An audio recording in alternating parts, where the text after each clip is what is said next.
try it out. Always learning. And I've got this in narrow mode, so that the Z Flip phone is the front-facing camera from there. So, right behind me, I just saw this building, the most well-defended building I've seen in Tokyo. This is the United States Ambassador's Mansion. We're in one of the nicest parts of Tokyo, and this building is out of control. It is all the way down there, all the way up here, and it goes at least 400 or 500 meters back, and it is, as you can see, right in the center of Tokyo. This is great, and I could feel the energy of this the second I laid eyes upon it. Clearly, some massive deals have gone down in this building over here. This is where you can imagine the ambassador to the United States has invited many people and talked to them about what's going down, given his opinion. Here we go, look at this. Look at the size. And you just see, and then we got proper security in here, all the clothing being checked out by the security staff. What is going on? And I think one of the things I find so fascinating, got the Hotel Akura right here, about power in general, is just the kind of roots of this much control. And say what you will about America, and I've got a lot more to say about it since I became a resident and since I became a net taxpayer. Here we go. You gotta hand it to them for just the sheer international footprint. United residents of the United States of America. I wonder if this is technically US land. I mean, look at that veranda. Insane. And this is basically priceless. Like, there's no money that buys this. It's just sheer geopolitical dominance. Like, all of these residences are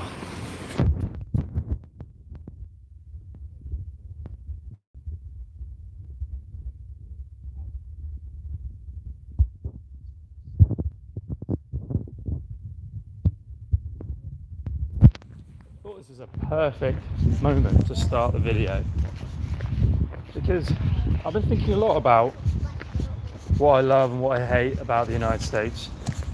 I spent all of my 20s trying to be there, and I finally got access to it officially in my 30s, and I gave it, I really put my shoulder to the wheel during the pandemic. And there are quite a few things that I love about it, and there are quite a few things that I struggle with coming from the UK.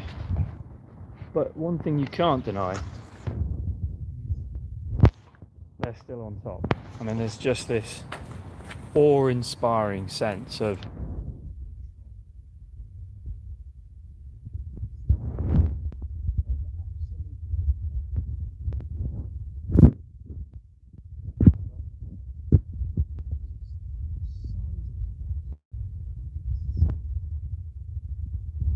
imagine how many apartments currently have snipers in them and are ready to go. If you were to try and break into that building, I can only imagine the hellfire that would fall upon your shoulders if you were to jump in there. I bet there's 24/7 security with eyes on it the whole time. But yeah, I mean, one of the things I try not to do is comment on things that I'm not a part of or I've never experienced. And so a big theme for me is I really didn't feel like I could comment on the governance of the United States until I was contributing to the finances of it. I also couldn't really talk about what it's like to be a tax-paying citizen, because basically until my 33rd year, I didn't actually really generate all that much profit. Everything I took was reinvested into a variety of things, many of which lost me the 100% of the funds I put in. And I took just gigantic losses and L's, apart from one small win in my late 20s with Ethereum. But other than that, it was just loss after loss after loss. And it really wasn't until a couple of years ago I actually started generating net profits and tax receipts. And so my political philosophy has completely changed since I became a net contributor to at least one society. So I have a lot more to say about politics now that I've topped up the politicians with a few $1 million of my own money. And I really couldn't actually say anything about politics before. I was studying it, I was interested in it, I was fascinated by it, but I wasn't part of it. I was benefiting from it. I was enjoying all of the infrastructure been set up by the United Kingdom and the United States. But, it was all my father's generation that was paying for everything I was enjoying. I wasn't contributing anything. Probably my net tax receipts in the UK are like less than £50,000 because I just didn't make anything. I was living on credit card debt and absolutely at my limit. And so I really do feel now that I've actually settled my bill with Uncle Sam, to the best of my ability, that I can actually say something about it, because there are 3 nuclear warheads that are getting warmed for a year based on my money. And if I continue to be successful and the US actually accepts me as a citizen, I hope to be able to be a massive contributor to US tax receipts. And it really changes your brain when you go from benefiting from other people paying tax.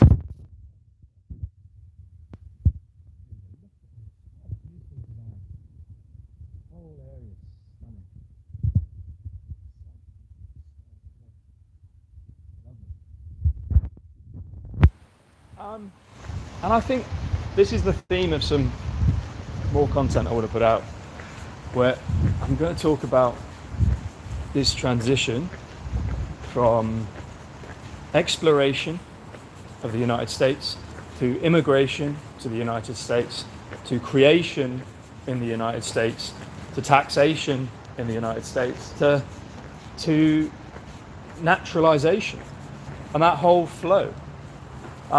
So to kind of summarize that, I'm interested in this flow, and repeat it because I've never thought of it that way. It's this flow of you explore the US by a trip. I did many trips to the US as a tourist, and then you try and immigrate there, which is a process, and then you try and create some value, try and create something, and as soon as you create some value, expect to pay some taxes, and then if you really keep going and you stay and you keep contributing, eventually you will be naturalized or you'll become a citizen. And I think that flow is really fascinating, because that's kind of what America's built on, right? Is people went west and tried to create something better for their future generations, and then they got tired of the taxation of the British, which is very funny, and people always remind me of that 4th of July, and then they decide to kind of invest in the institutions that control the taxation mechanisms they are subject to. And this yields itself in all kinds of ways, in terms of people are saying money's involved in politics, and they have bought up all the politicians. That's absolutely true, but at least they publish the amount it costs to buy a politician. So it's not an opaque number. It's reported on a regular basis. But as you walk past the United States ambassador's residence in Tokyo, it's just a kind of physical reminder to me that the United States truly is a biblically powerful nation. That as powerful as the Japanese Navy is, and from what I understand, they're number 2 on the naval power, the US is multiple times as powerful as that. And it really does drive home what the creation engine of American innovation can pay for, coupled with this fighting spirit and the ability to defend themselves on both coasts and the lack of invasion risk from Canada from the north and Mexico from the south. I guess it just hit me like a lightning bolt, and I remembered why the US is so dominant and how hard that's going to be for it to be shifted out of that dominant position during my lifetime. Yeah, anyway, just some random thoughts. I'll leave it there. I'm going to go find some thrift stores because I've bought lots of stuff. It's time to get some proper luggage. Cheers everybody. Bye.